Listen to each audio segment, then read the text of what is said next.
Okay, welcome back to day two, the Lunar Development Conference. We are opening today's tracks by looking directly at the evolution of civic space organizations. To lead our first session, we welcome the Vice President and Technical Director of the Moon Society, James Burke. He will be presenting from Advocacy to Action, the Moon Society's role in the NASA moon base. Let's welcome Mr. Burke. Thank you, Veronica. It's such a pleasure to be here at the Lunar Development Conference in 2026. I remember the first event we did in 2020 in the modern era, like it was yesterday. There was a lot of similarities to that event 6 years ago and the one we're having today. Some of the same people are speaking, for example, such as Professor Victor Tenorio from University of Arizona. I've been very excited to speak again this year because I've rejoined the board of the Moon Society after being not really involved for a few years, for about 4 years. And this is the perfect time for the Moon Society. For the first time in my lifetime, and I just turned 50, NASA has a moon base as the official policy of the agency. Tremendously exciting for the Moon Society, and it aligns extremely well with what we've been working towards for the last 26 years and beyond. And I want to start by talking a little bit about the history of our organization. Um, we were founded in the year 2000, but we actually built on an earlier organization called the Artemis Society. And if you've seen some of my earlier Lunar Development Conference talks about the Moon Society, I played a video called Future Fantastic that aired in 1996 with Gillian Anderson as the host. She was Dana Scully in the X-Files, and they talked about a group of lunar renegades called the Artemis Society. I saw that live on TV in my dorm room in 1996. I was 20, and pretty quickly after that, I met some of those people, such as Randall Severy and Greg Bennett, and became part of that group. But we were started even earlier than that. We had stuff going in 1986 when Peter Koch started his Moon Miners Manifesto newsletter. Peter was a key part of the Moon Society, especially in the early years, and he became president in the year 2005. That year is also the year that the Moon Society had their first lunar analog mission at the Mars Desert Research Station. That was MDRS Crew 45. Now, MDRS has had over 350 crews now, so you can just looking at that Crew 45 number, you could tell that was one of the very early crews, and it was led by Peter, and it was the first lunar sim. And the Moon Society has a great opportunity now to build on that heritage with new missions. And I'll talk about that as part of this presentation. In 2020, I was part of the board when the Moon Society actually was able to go out and consolidate all of the previous organizations that had led to it, such as the Artemis Society, the Lunar Resources Company, and the Artemis Project, which was the first effort for a commercial moon base. Now, it's funny that NASA's program is called Artemis. They didn't clear that with us, which is fine. We're cool with it, right? But it's quite an honor that they're carrying the name that we originally um, brought into the lunar community in the 90s and into the 2000s with the Artemis project. So today, as I said, this is a great opportunity for us to align with NASA on their new vision for a moon base. It's what literally our folks at the Moon Society have been working for since 1986. That's 40 years. So I'm thrilled and honored to be part of that team, and I have lots of ideas of how we can align. And now let's talk a little bit about the opportunity. NASA has announced under the Trump administration a three-phase plan to build a moon base over the next several years. And we're currently in phase one, which is the initial return to the moon the initial cargo deliveries under the CLIPS program, or Commercial Lunar Payload Services program. And we're going to see these launches and missions happening at a very rapid clip in the next couple of years, starting really later this year with a couple of the missions that are going, the robotic missions that are going. The Moon Society can align in several ways. This event that we're at today is an annual event, and we intend to offer opportunities for NASA to speak next year, um, as well as technical presentations, which we might do outside of the LDC with NASA. Um, we also have a long-running set of wiki projects, Lunarpedia, Marspedia, and Spacepedia, which could support the information that NASA has published. We could do a whole project to take all the public domain information NASA has about the moon and organize it. Things that are in the Planetary Data System Archive that maybe are hard for people to find, we can take those and make them easier for people to see. We could build new tools that allow people to explore the moon and observe the moon from their computer in new ways with new technologies. We could even do things like resurrecting our lunar observing certificate program that we had back in 2005. Working with the American Lunar Society, we had a certificate program where people could observe the moon and mark down about 80 sites that they observed and get a certificate from the Moon Society. So those are all things that we could help the general public and NASA with what we currently do. Another thing that I'll talk about is working more in the analog research community. So working more with the analog stations that are out there, not just the Mars Society's Mars Desert Research Station and Flashline Arctic Station, although those are the top two we could work with. There's many others in the world as well. Um, and so, as I mentioned, we have a rich heritage of publications and projects we do. I mentioned Lunarpedia. We have 900 articles that are all public domain, so they could be used by students and folks doing their own research. We talk about engineering and resource utilization, surface operations.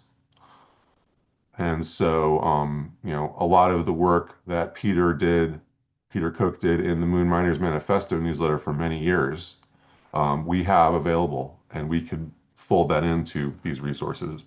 Lots of ideas that were ahead of their time in Peter's work. I was part of publishing a book called The Pioneer's Guide to Living on the Moon a couple years back that included a lot of Peter's work, and I'm interested in doing more things like that. We also have a science fiction publication called Moonbeams that we're currently in the process of restarting, and that could be used to inspire young people as well as people that love science fiction. We can write hard science articles about the future settlement of the moon and the solar system. And then we do have a heritage of publishing policy papers and technical papers at the Moon Society. We have a whole series called Outbound that Peter did at the tail end of his career, where he was covering the wider solar system. So we have a whole knowledge base. And one of the things I was able to do recently with the board was to submit an RFI to NASA that talked about this, that talked about the opportunities we have to support and align with their projects around the moon base. And so we hope to work with them. I want to talk a little bit about the analog stations here. So this is some of the top analog research stations in the world that have lunar terrain or lunar focus. So up in Utah at the Mars Desert Research Station, not many people realize that there is a whole area called the Sea of Shells that is a lunar analog terrain. And it's accessible by the crews by going on longer EVAs. So you could design a 2-week mission specifically focused on that area of terrain, the Sea of Shells, and repeatedly visit it with the crew to do different activities. Also, just using the station in general for a lunar simulation would be fine. Up at Flashline in the Arctic on Devon Island, there is a large impact crater called Houghton Crater, which is again a true lunar analog. Um, there's not many full impact craters on the Earth, and that's one of them. And that's why NASA started going up there in the 90s, and why the Mars Society built that station in 2000. In Poland, there's a station called Lunaris, where they do full isolation moon missions. They have an indoor EVA yard. So this is a natural partner for some of our folks in Europe. Chill ice, which is a habitat in a real lava tube in Iceland. That would be a great place to test some of the subsurface settlement concepts that we have championed for decades in Moonrider's Manifesto. And then we heard yesterday from Nazir Rizwan from Pakistan about the Safar station that is coming online. And it is being designed with lunar activities and programs from the start. So, how could we best utilize these opportunities? Well, I recommend and propose that we create a lunar analog astronaut pipeline, that we at the Moon Society make an announcement that we intend to form one or more crews to do analog research that is lunar focused, not only by selecting relevant crew members that have that experience and interest, but also by designing experiments that could be designed with the cooperation of members of universities, of other organizations. Um, and we could suggest that these experiments are done not only by the crews we organize, but by ones that are interested, um, that are already going to the stations. So I recommend we take that on as an activity in the coming year. Some of the things that we could do to that end, we could repeat what Crew 45 did, which was a full fidelity lunar mission.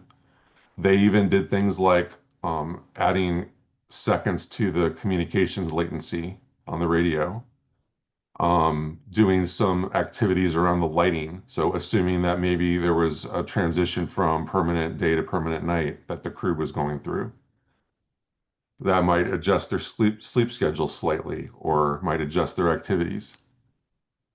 And then gathering data on consumables and activities that they do, gathering additional data than beyond what the normal crew reports might ask for.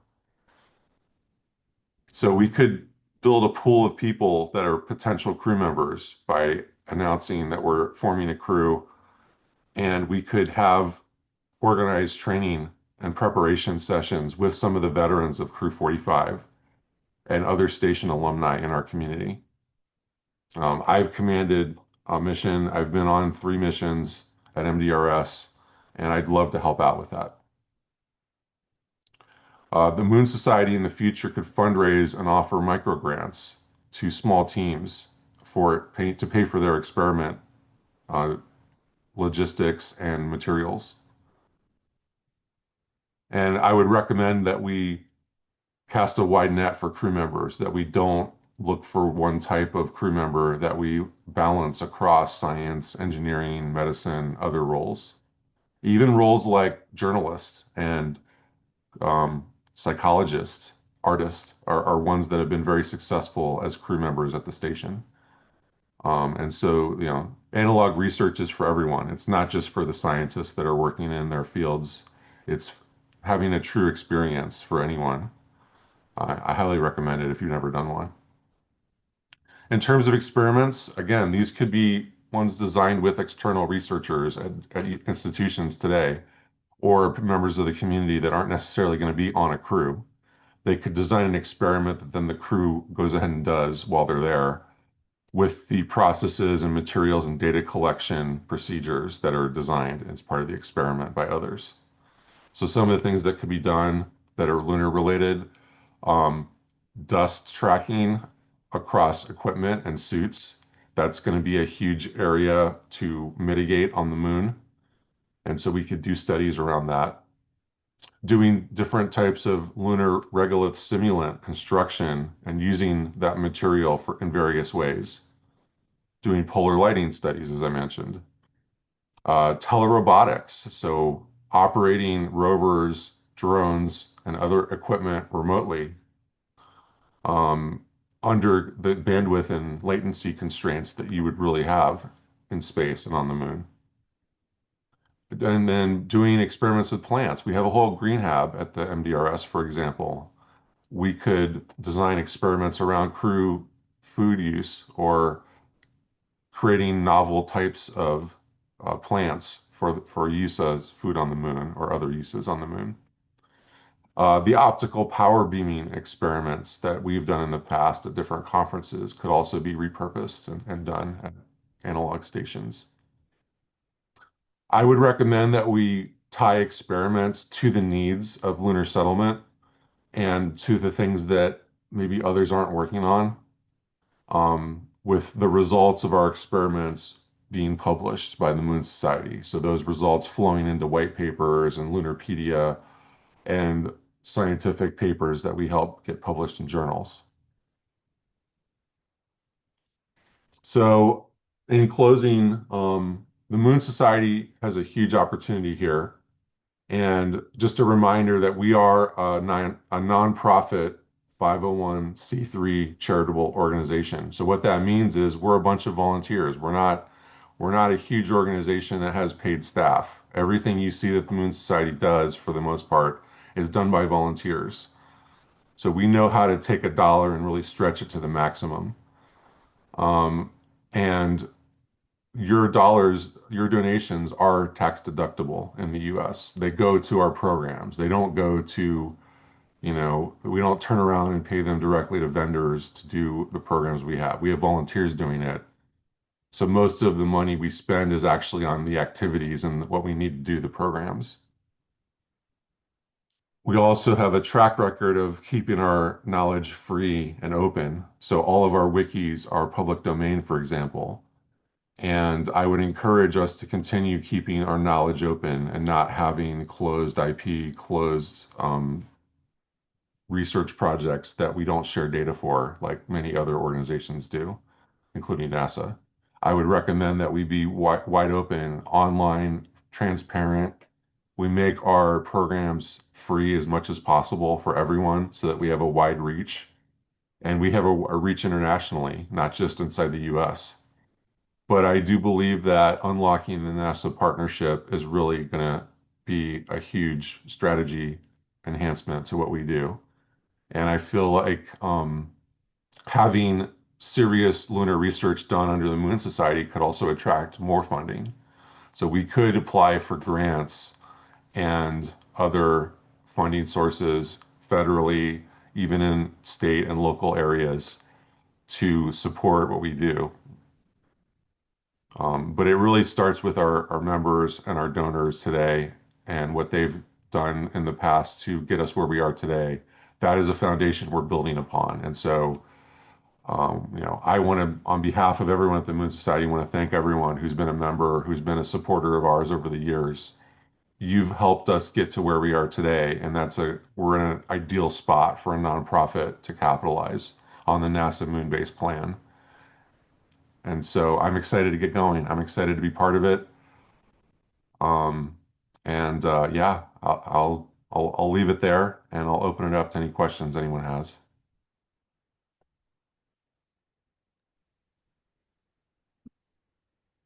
Thank you, everyone.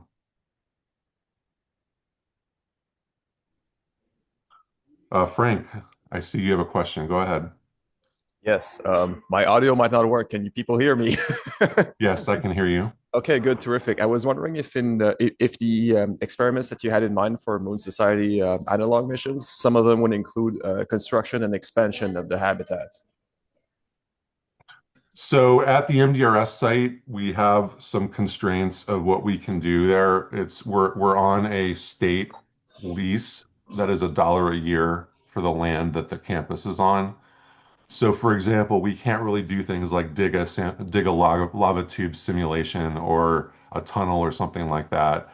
We have to plan out any additions to the campus ahead of time and get permission to do them. And so it's definitely possible, but doing permanent changes is really not something that we as the Moon Society should be planning for.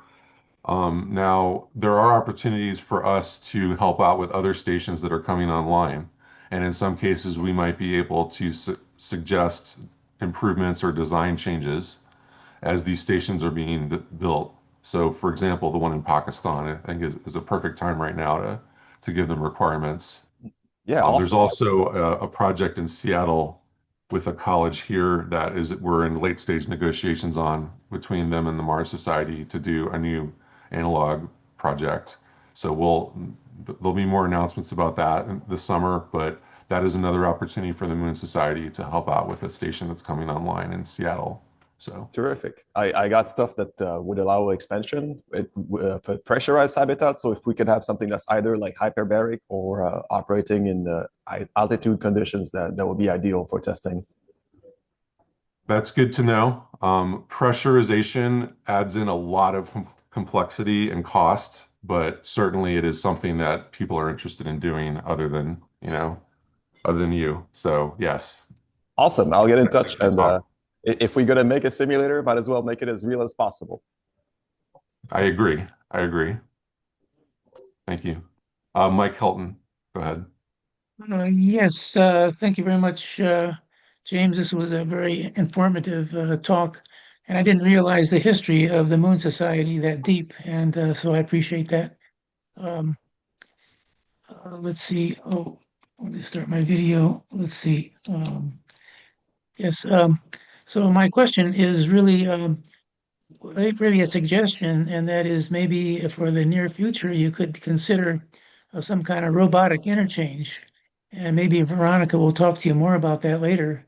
But I think it would be good to have some kind of a view of what you could use these simulators for, and that is to have a robotic interaction, or HRI, that you can test from inside the simulator to outside, and to have a robot being active to do things on the outside with a team member of its activity being on the inside. And I don't think NASA is considering robotics very seriously anymore or these days. And so this kind of activity would be a note to NASA that this kind of thing would be something in the future that they should consider. And any kind of thing you can do to push this along as a future capability, I think NASA would be very interested in.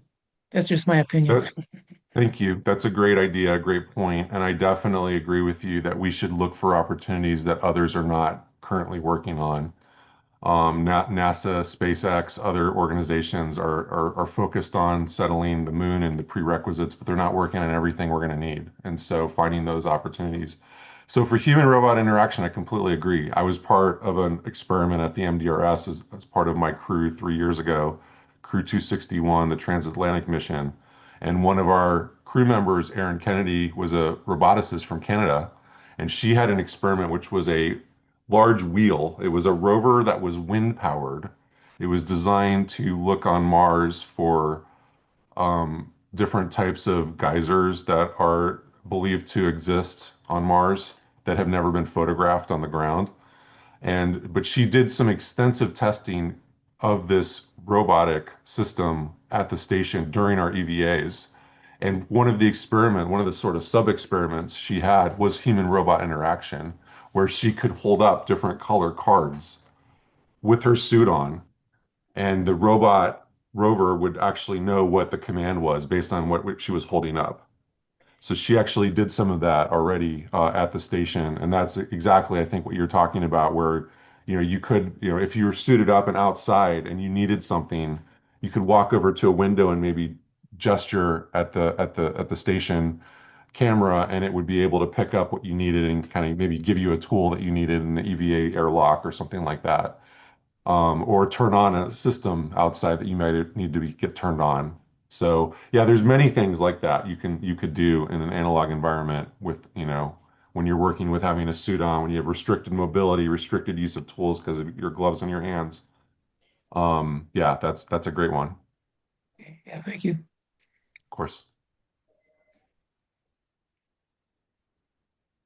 Any other questions anyone has or comments? I mean, we could brainstorm a little bit here. We got 5 minutes here. I would like, if we don't have any other questions, I'd like to do just a quick demo of some of the Moon Society's website projects that we've recently updated as a team. So let me share my screen and show you guys a couple things here. So let's see, where's my browser? Okay, so the first thing I want to show you is the Lunar Development Conference website. So you've probably looked at this.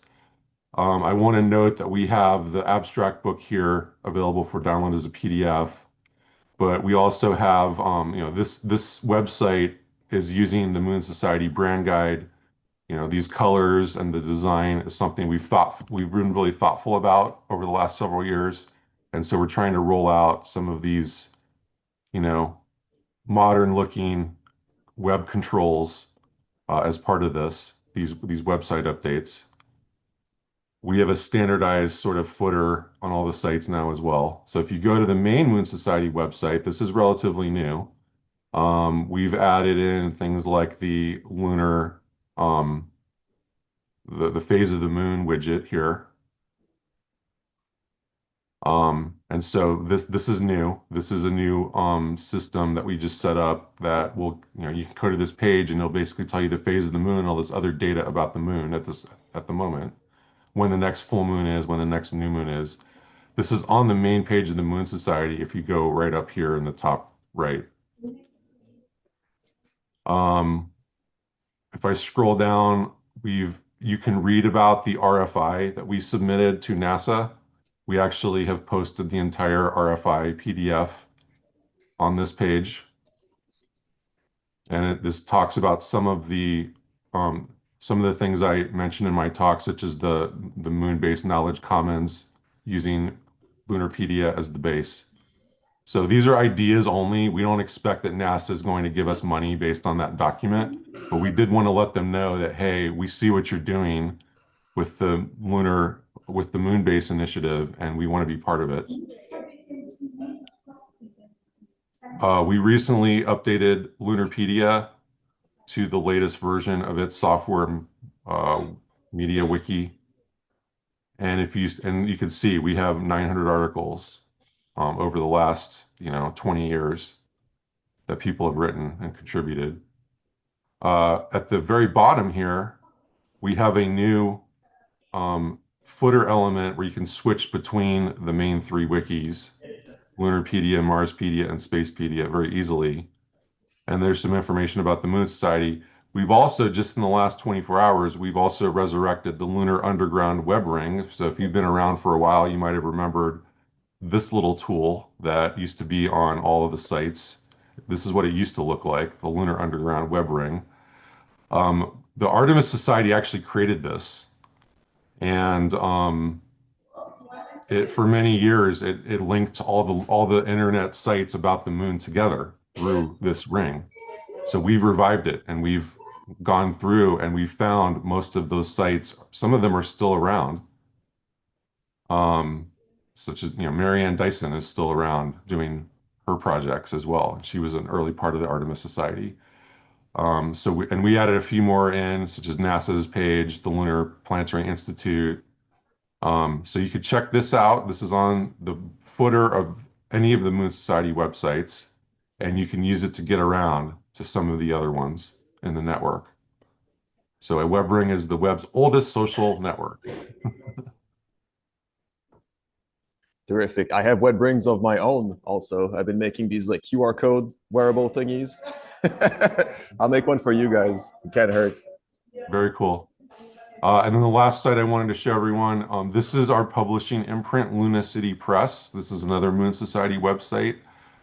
This is how we published Peter's book in 2018. I edited this. This is a 700-page book. And it's available on Amazon. There it's right. Well, see, let me click through here. Yep, there it is. You actually can get this as a Kindle book as well. You can get an ebook of this for $10. So, and we will do some type of new version of this. This is held up very well over the last several years, as you can see. Most of the ratings are 5-star for this book. So that's the kind of book we'd like to do more of. A little tour of the Moon Society websites. Okay, I'm done. Thank you so much, everyone. Thank you for being a Thank you, part of the Moon James. Society. Thank you for all the work you're doing for that. It's my pleasure. Okay, we have some minutes left before we start with the next speaker, Alan Meyer.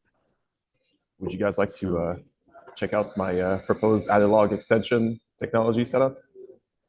In the meantime, you could do other things if you'd rather.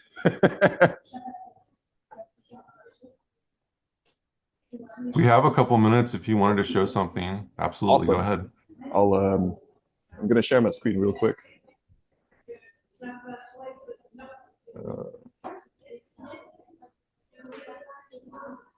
Okay, can you guys see this?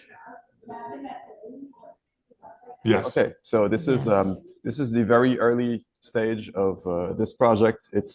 I got to do the assembly drawings to explain how it all puts together, but essentially this is a way to extend the volume of the habitat in a modular way without having to EVA in all three axes. So you can see like the main axis here, and you can see like branches going in the Y and Z directions. And basically, the tip can be removed to interconnect two separate habitats. That's something I had in mind for Starship because they had plans for like landing those, but not interconnecting them. I'd probably use like geopolymers or like whatever ISRU would make like this kind of thing manufacturable on site. This is a cutout version here so that you could see.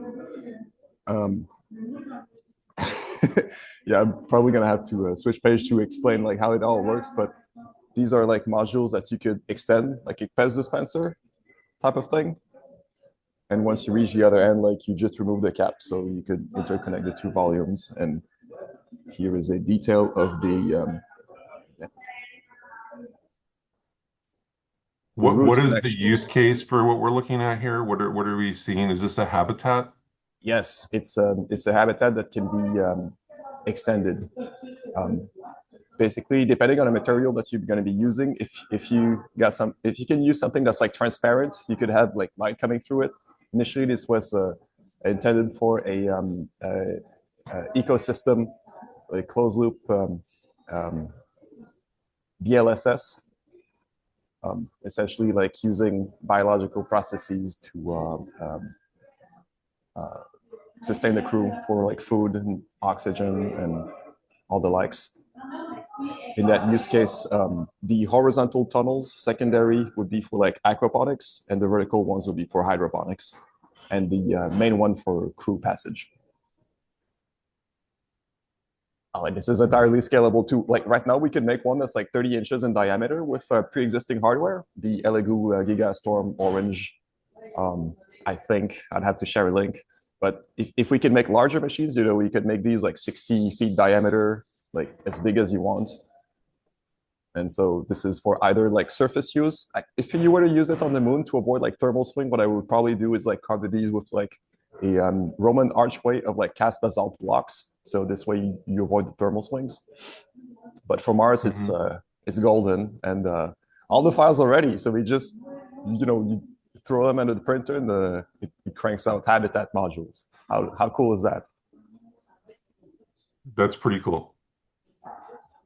So here's the overview again, if you guys want to feast your eyes on the design. I could send all of these through email too, if you'd be interested. I'm interested. Some of this makes me think about, some of the challenges we're going to have with lunar dust, and like there's a couple gears and things in your design. Like, how do those? I noticed they're kind of isolated, so they're not exposed. So maybe you're not going to get lunar regolith fines stuck in the gears, so to speak. But that is one thing I'm interested in when we look at habitat designs and unfolding a habitat. How do we make it so that it's foolproof on the moon?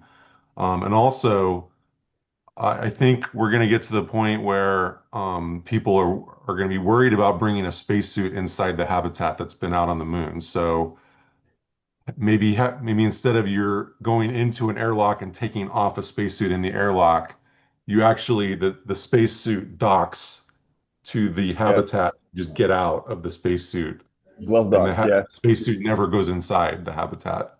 I think that is probably what we'll end up settling on for these stations on the moon and Mars, where people are going to do EVAs as frequently as we do at MDRS.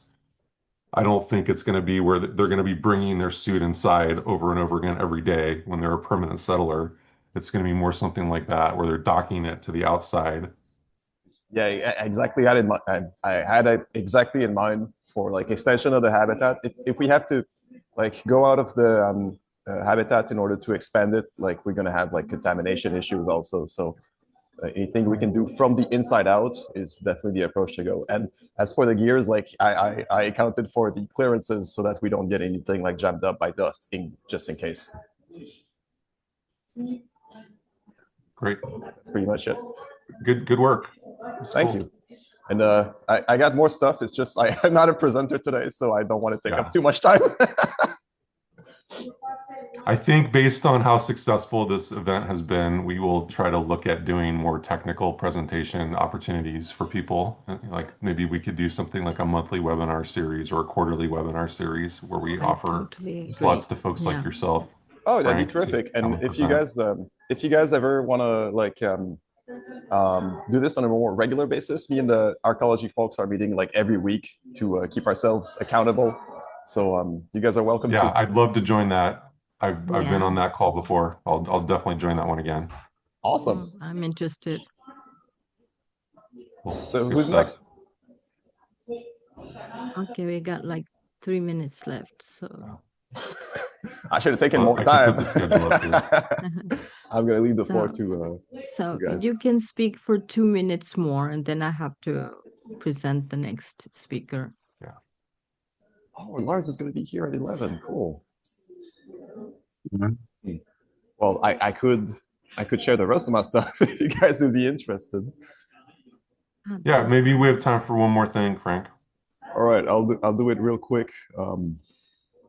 Okay, so what you saw earlier was the assets for like expanding the habitat outside without having to EVA. But if you want to fill the habitat volume with as much biomass as possible, you could do that without you could do that without having to expand outside. Like you could just like fill. Wait, screen sharing issues.